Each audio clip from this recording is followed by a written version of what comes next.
Hello and welcome to Black and Blue Garage, where I like to build some cool stuff and some weird stuff and do everything the hard way.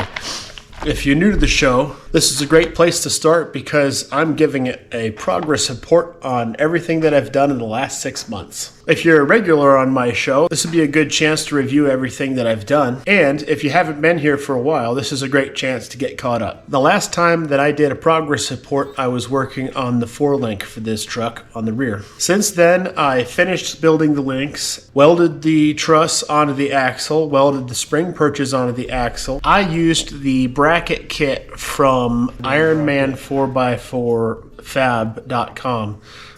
The dude that owns that company's name is Andy. I've called him a couple times. He's very nice on the phone. I'm really happy with the customer service from over there. I found a bracket kit that Frenches inside of the Jeep Cherokee's rear uniframe.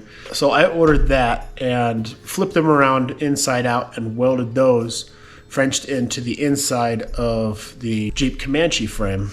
Doing that, I was able to take the front springs off of this Jeep since I wasn't using them on the front, and I put them in the back. And after I finished the front suspension and the rear suspension was done, the truck leveled out perfectly. I may have like 1 inch of rake in the rear, but since I have the ACOS spring adjusters on the front, I could just bring that up 1 inch and we would be golden. In fact, I might do that anyway because I only have 4.5 inches of up travel, if that, on the front. When I did the last update video, I said that I had moved the front axle forward 2 inches. When I did that, I had adjusted the rod ends all the way out, and I was really worried that there wouldn't be enough thread contact inside suspension links. So knowing that and crawling around under the truck, noticed that the cross member, which would normally line up to the Jeep Comanche or Jeep Cherokee transmission mount, was a little offset. And in fact, I could benefit from having the cross member moved forward like 2.5 inches. So that's just what I did. I took the iron rock cross member off and I drilled 2 holes 2.5 inches back. I moved the entire cross member forward, bolted it on there, screwed the suspension links, rod ends back in, and bolted it all up. And that moved my front axle forward 3.5 inches. So then the Barnes truss has a top plate that is one single piece and goes all the way to outside of the springs. What I did was cut the sections off where the bottom spring perches are and moved those back a few inches so that the springs would line up, and everything just worked perfectly. I had a couple of people tell me that it's a bad design to have the spring behind the axle because it has extra wear on parts and you get death wobble and stuff. But this thing might not even see over 30 miles an hour, so I'm not really worried about that. Also, with the front axle pushed forward, the camber was a little easier to adjust, and with the inner C's rocked back around between 5 and 7 degrees, I'm getting a really good pinion angle, especially since this truck is, according to my measurements that I found online, only lifted 5 inches. So that brings me to the largest fabrication job that I've ever done, and that is bobbing the bed. Now, of course, because I do things the hard way, and because I had removed the bed entirely so that I could work on the 4-link system with ease, I moved the truck over to the other end of the shop, drug the bed in here, and I stood it up on the front of the bed, so the tailgate facing up. And I set up a laser level all the way around, and I started drawing out and planning where I was going to cut this bed up. Because the truck is a long bed, which makes the wheelbase originally 119 inches, with moving the front axle forward, I was getting really close to Jeep Gladiator wheelbase, and that is, for me, way too long. Because I wanted to shorten the bed and move the rear axle forward, and because at the time I didn't think that bobbing the bed in 2 places would be very fun or efficient, what I did was actually cut the wheel wells out of the bed and then cut the bed right in the middle. Essentially, I bobbed the bed in the middle and then put the wheel pans or wells back in. Welded that all up, did a really not such a good job welding, but I've got a sander and I used some roof flashing goop as seam sealer, so that should last a really long time. And then I will end up putting a Herculiner bed liner in the bed, and it'll just look just great. Once that was done, I needed another project, so I decided that I was going to finally make a move and work on the dash that I've been thinking about. I'm actually using a 1/4 inch clear plexiglass for these dash panels, and all the gauges and switches and everything are mounted to that. My inspiration in doing that was the gaming PC towers, with you have a glass panel on the side of your computer. You can see in and all the lights, and you can see all the wires and electronics moving around, and I really like that, and I wanted to incorporate that into this truck somehow. So I've done most of the dash now, and when I get the doors done, I'll put the doors back on. I'll put some clear plexiglass on those too. I cut some 2-inch holes very carefully, and I put in 7 glow shift gauges, which is overkill because really you only need to know 3 or 4 pressures and temperatures. I wanted to know my air pressure, my transmission temperature, my battery voltage, my fuel gauge, and everything. So I figured out how the glow shift gauges work, plugged them all in, and I really like the way that they look. Before buying these gauges, I realized that if you disconnect battery power on a glow shift gauge, you lose the LED colors. So there's 7 LED colors, and able to remember those, you have to have the yellow wire on a glow shift gauge connected to the battery at all times, kind of like your radio has constant power, so it can remember your radio stations. I was really worried that I would have to switch my gauges to blue every single time. So I did my research and found out that the first color that comes on when you turn your battery power on is blue. So I bought those and I put those on.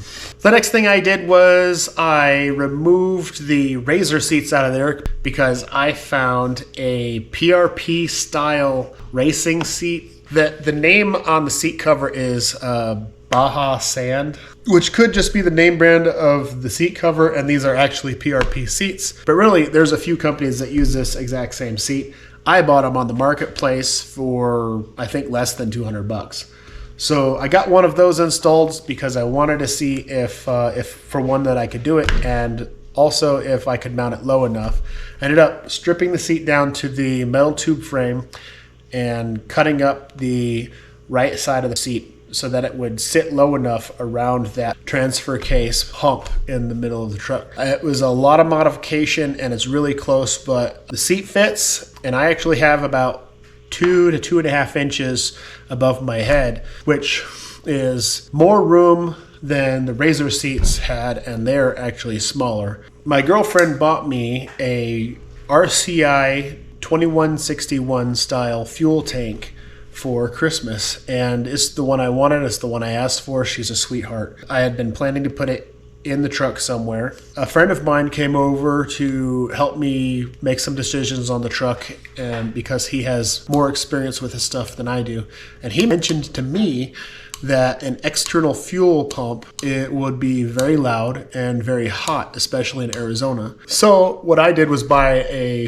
RCI fuel hanger, which is basically the same top plate with a mount for a fuel pump, and then in that top plate has a couple of AN fittings that were -8. I swapped one out for a -6 so I can have a -6 pressure line and a -8 return line. Put a Bosch or whatever fuel pump in there. It's all set up and ready to go. I did take a vote on my community, and most people voted that I should drop the fuel tank 6 inches into the bed, and so that's going to be a project very soon.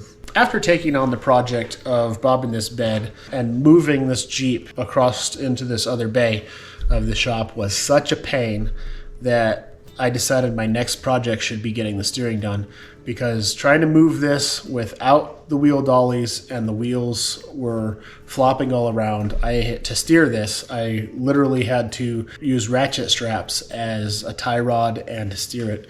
And that was a big pain in the butt. So I bought the Rough Stuff 7/8 rod end steering kit. I put that all together. I did mess up the Panhard track bar end because it was my first time using a smaller end, and I welded into the threads. That's actually right here. That's what I did, trying to get this back out of there. I repaired it. It ended up being a repair that needed to be done anyway, because when I ordered the original rod ends for the track bar, I ordered 2 left hands, and so I wasn't able to adjust it without removing one end. So now I have a left and right on there, and I can just spin the track bar to adjust it. So then after the steering was done, I was looking at winches because I also received for Christmas a Zeek 1,300 pound winch, a 13,000 pound winch. The reason I wanted to go with this winch is because measuring between the steering gearbox and the uniframe across from that was slightly bigger than the Zeek winch from end to end. And I bought a winch plate from Harbor Freight with a coupon. I cut the Harbor Freight plate up and I mounted it right underneath the frame, and I mounted the Zeek winch to that, and that worked out pretty good. I'm excited to hook that up later. After the winch was in, I decided to reinforce the winch plate with some tubing, and then it occurred to me that I haven't thought of a bumper yet. So I bought an affordable bender and 1 stick of 1 3/4 seam welded 1/8 inch tube. So that cost me about 60 or 70 bucks. So I brought it home and I bent it up, and I made this bumper. And let me tell you, like, I love the way this thing turned out. Not only does it stick out 3/4 of an inch off the front, it also sticks down 3/4 of an inch below the frame. The reason I wanted it to stick below the frame at least that much is so that you can catch it with a farm jack or high lift jack or whatever, which, by the way, was another gift. Thank you, Dad. So I'm still working on the bumper. I need to make some brace pieces for the end that don't come in contact with the tires when they flex and steer. I need to put some plates on the front that don't cover the winch plate but also reinforce the entire thing. And I also need to make a support brace that goes from the back of the winch plate to the bumper to support where I cut out to make room for the pitman arm. So after I started building the bumper, I realized that I really need to get this truck flexed out in the front and see what kind of clearance issues I'm going to be having. I searched and searched for what seemed like ages for the right shocks, because when you buy shock absorbers for a truck, the company wants to know what lift you have and say that this shock is for a 2 to 3 inch lift, and this one is for a 4 to 6 inch lift. And which, if you want to get the right shocks and have the maximum up travel and down travel, I have to imagine that you'd want to be more specific than that. So after searching for a month and a half, I found that if you type in cartbillistein.us.com, it actually brings up their catalog, which you can't find unless you type in that website, apparently. And they actually list all of the sizes, collapsed length, extended length, and shock end types. So I found the shock that I measured for, and I put those on, and then got to work to clearancing out the inner and outer fenders, articulating the axle on the front with 37-inch tires, pushed forward 3.5 inches. The battery box and the air intake box sit under the hood on a stock Jeep XJ or MJ. And because all that equipment needs to be under the hood, what Jeep did in the 80s was they made a huge bump out in the inner fender, which was fine for little 29-inch tires.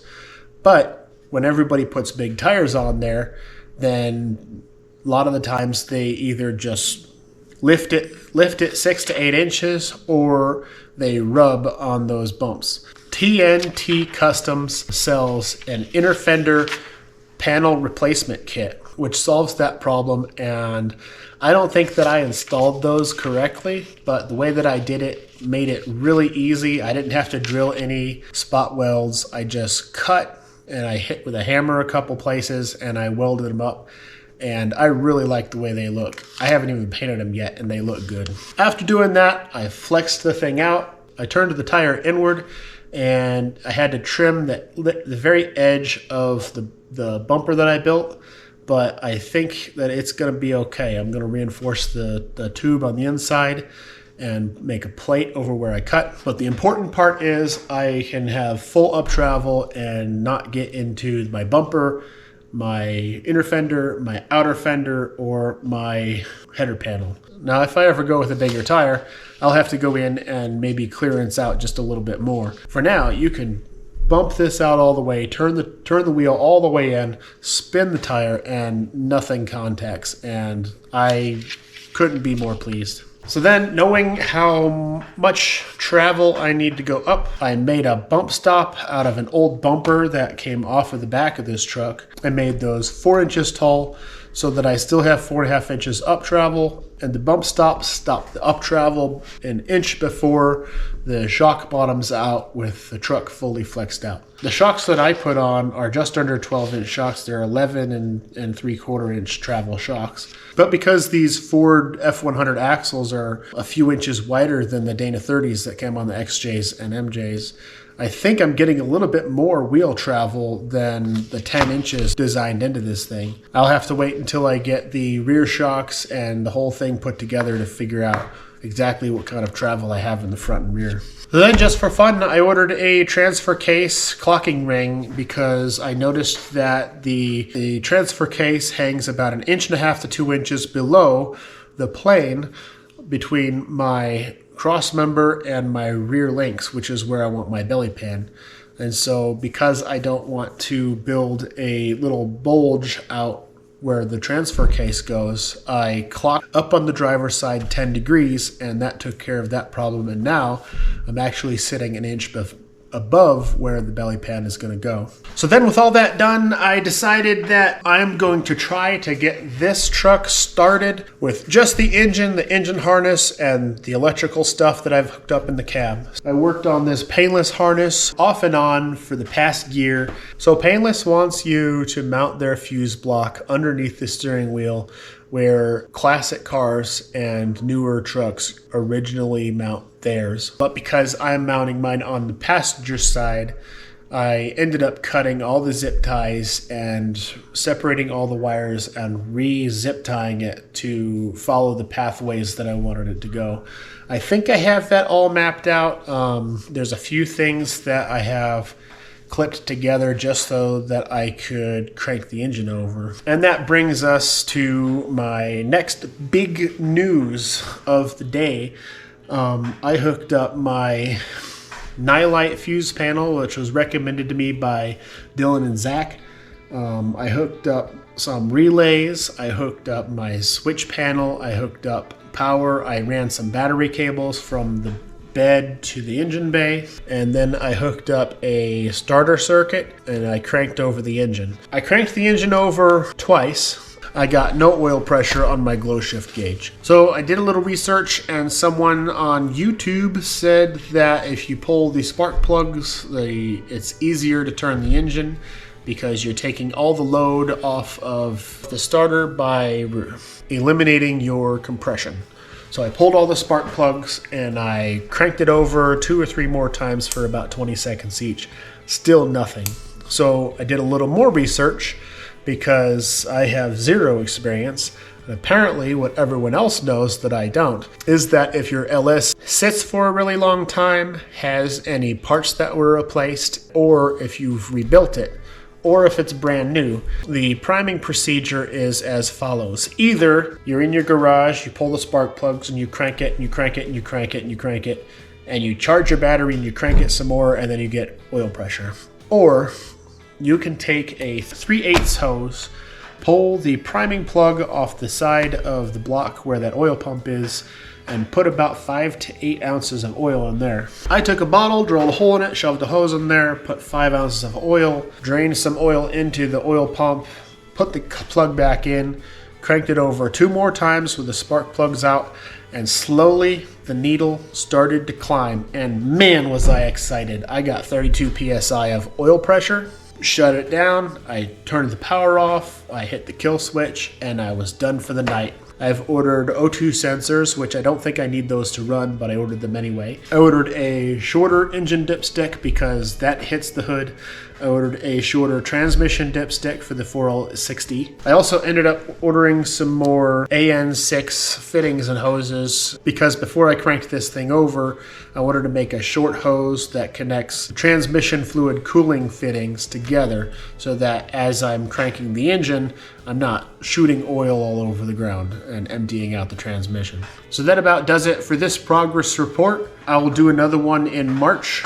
I'd like to keep doing these every 6 months to update you all on the things that I've gotten done. If you enjoyed this video, hit the like button so I know to continue to make more like it. Let me know in the comments if it would be better if I made a video like this every 3 months instead of every 6 months, or maybe I should make one once a year. And don't forget, if you'd like YouTube to tell you when I made a new video, hit that notification bell.